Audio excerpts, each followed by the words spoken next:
It happens every year. We are used to this. This is our annual seasonal tidal wave of sick kids. But Dr. Michael Malobsky, a local pediatrician in Castle Rock, Every winter season feels busy when you're a pediatrician, says this winter's wave is different. but I don't recall anything in my recent memory with this high numbers of kids testing positive for influenza in the period of time we're seeing. And for some kids, the virus isn't stopping at a fever and coughs. Numbers of children, unfortunately, who have hospitalized or ER visits are way, way above norms, probably going back 10 or 15 years in our last experience with something this high for a flu wave. He says the flu is triggering more severe secondary infections like pneumonia and invasive strep. Just this month, Dr. Malobsky says at least 15 to 20 of his patients have had to go to the hospital because of it. Our youngest patients are the most vulnerable.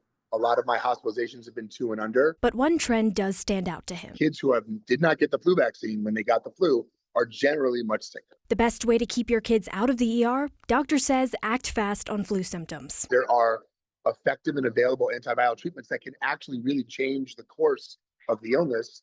The stipulation is early diagnosis and early treatment. While flu season may be predictable, its impact can be anything but that. I think people underestimate how severe and dangerous influenza can be. It's difficult when your kids are sick and everyone has to miss work and everyone's out of school for a long period of time. And that can cause an enormous amount of household stress. There are things that we can do to mitigate that in the winter, and you should ask and seek help for it.